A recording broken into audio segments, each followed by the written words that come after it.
দেৰগাঁৱত 4 লেন নিৰ্মাণত ব্যাগুম কেলেংকাৰী 2020 চনতে দাখিল কৰা অভিযোগৰ নহল তদন্ত কাৰ স্বাৰ্থত গাপ দিয়া হল কেলেংকাৰী নুৰুল সুলতানৰ পকেটত সোমাল কোটি কোটি টকা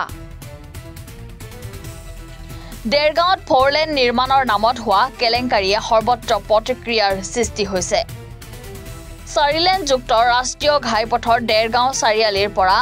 কাকডঙা দলঙলৈ নিৰ্মাণ কৰা অংশটোত সংঘটিত হৈছিল ব্যাগুম দুৰ্নীতি এই কেলেংকাৰীৰ বিৰুদ্ধে অসম জাতীয়তাবাদী যুৱ পৰিষদ সদৌ অসম টাই আহোম ছাত্ৰ সন্থা আমছু আৰু সদৌ অসম গৰিয়ামৰীয়া দেশী জাতীয় পৰিষদে অভিযোগ দাখিল কৰিছিল গোলাঘাট জিলাৰ আয়ুক্তৰ ওচৰত 2020 চনৰ 21 নৱেম্বৰতে দাখিল কৰা হৈছিল অভিযোগ 30 জনতকৈও অধিক ব্যক্তিয়ে অবৈধভাৱে নিখাটোৰ ভিতৰতে গৃহ নিৰ্মাণ কৰি লুটিছিল চৰকাৰী ধন লোক নিৰ্মাণ বিভাগ আৰু চাহ বাগিচা কৰ্তৃপক্ষৰ কোনো অনুমতি নোলোৱাকৈ ঘৰ নিৰ্মাণ কৰি ভূমি অধিগ্ৰহণৰ নামত লুটি নিয়ে কোটি কোটি টকা নুৰুল সুলতান নামৰ এইজন লোকৰ নেতৃত্বতে 4 লেন নিৰ্মাণৰ নামত কেলেংকাৰী হোৱাৰ গুৰুতৰ অভিযোগ উত্থাপিত হৈছিল পিছে আজিলৈ কোনো তদন্ত নহল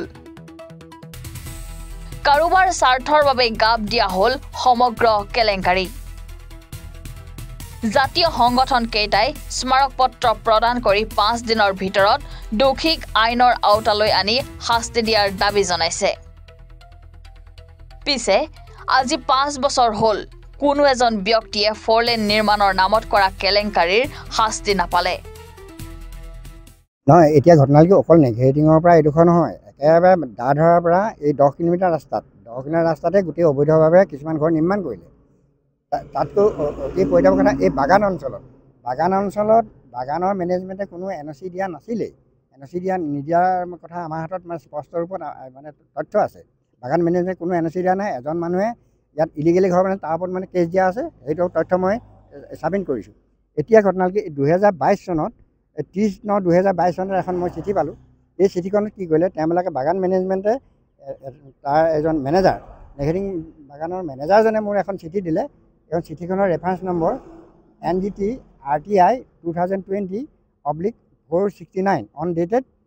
39/2022 এই 22 চনত যিখন চিঠি দিলে এইখন চিঠিত এনেকুৱা আচৰিত হ'বলগীয়া এখন এই তথ্য পালোঁ এই তথ্যটো একেবাৰে ভুৱা তথ্য য'ত বাগান মেনেজমেণ্টে NOC দিয়াই নাই ইয়াত কাম কৰা মজদুৰ আছে কাম কৰা মানুহ আছে এই মানুহবিলাকে কি কৰিলে প্ৰস্তাৱ আকাৰে কিছুমান কি কৰিলে এই 4 লেনৰ মাটিত 4 লেনৰ মানে বাগান অঞ্চলত যি মাটি আছে 4 লেনৰ কাষত এই মাটিবিলাকত ঘৰ চৰ ইলিগেল এনেই বনাই থ'লে সাধাৰণ মানে মানদণ্ডৰ ঘৰ বনাই থ'লে কিন্তু ইহঁতি প্ৰশাসনৰ লগত মিতিয়ালি কৰি এই এটা চামে ইহঁতি কি ধৰণে NOC দিব পাৰিলে এইটোতো মেনেজমেণ্টৰ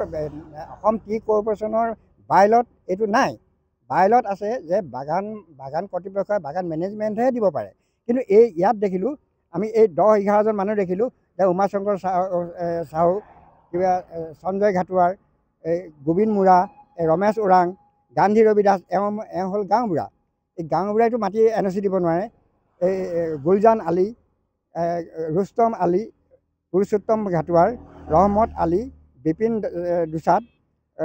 গুলচন আলী বুলু হক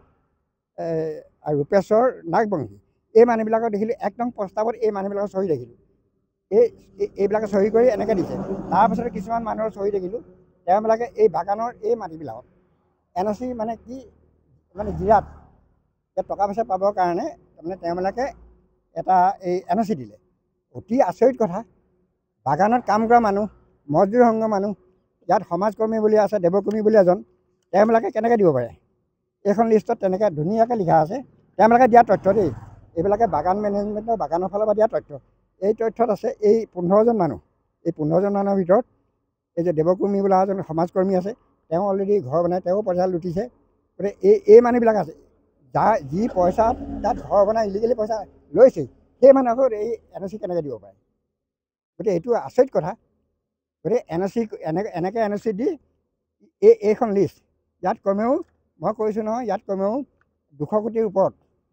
আগৰখিনিতো NOC নাই সেইখিনিতো 200 কোটিৰ ওপৰত ইয়াত এই 200 কোটিৰ ওপৰত মানে মুঠতে টোটেল 400 কোটিৰ ওপৰত ইয়াত ঘোটালা হ'ল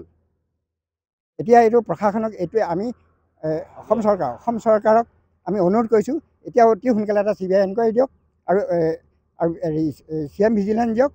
দি গোটেই পুংখানুপুংখ ইয়াত তথ্য উদ্ধাৰ কৰক ঘোটালা উদ্ধাৰ কৰক আমি যিমান নথিপত্ৰ দিব লাগে আমি চব দিম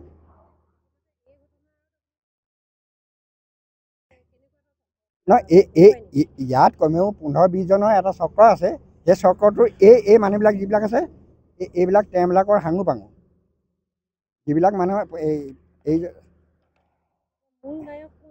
নহয় মূল নায়ক বুলি ক'ব নাই মূল নায়ক এটা চক্ৰ আছে এতিয়া মূল নায়ক এজনক বুলি ক'ব নোৱাৰি মূল নায়ক এটা চক্ৰ আছে এই ইয়াত 15-20 জনীয়া এটা চক্ৰ আছে এই চক্ৰটোৱে মানে য'ত য'ত ঘৰ বনালে এই বাগানৰ মানুহবিলাকৰ তাত ঘৰ বনালেগৈ নহয় ঘৰ বনাই কি কৰিলে ইয়াত 60-40 এনেকুৱা কৰিলে যাৰ বাগানৰ ঘৰটো মাটি আছে তাক মানে 60% দিলে এওঁবিলাক 40% ল'লে ক'ৰবাত 40% দিলে 60% ল'লে এনেকুৱা কাম কৰি এই ঘোটালা কৰিলে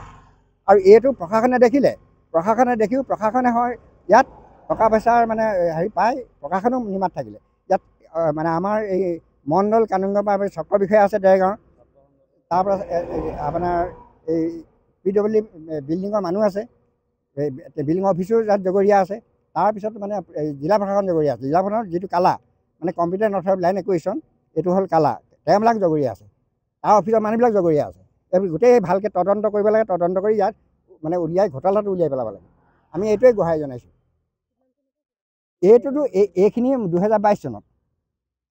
2022 চনত হৈছে 2022 চনত 2020 চনৰ পৰা এইবিলাক মানে টকা পইচা আহিছে এইবিলাক 2022 চনৰ তাৰপৰা 2018-20 চনতো এই বাকী পইচা পালে এইবিলাক 2022 চনত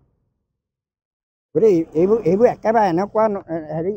নিকৃষ্ট কাম কৰিলে ইয়াত প্ৰশাসন জড়িত আছে প্ৰশাসন জড়িত নাথাকিলে এইবোৰ কৰিব নোৱাৰে গতিকে প্ৰশাসনজনক মানে অতি সোনকালে ধৰিব লাগে CBI তদন্ত হ'ব লাগে আমি এটা ইয়াত দাবী জনাইছোঁ ব্যুৰো ৰিপৰ্ট এনি ভাৰত 24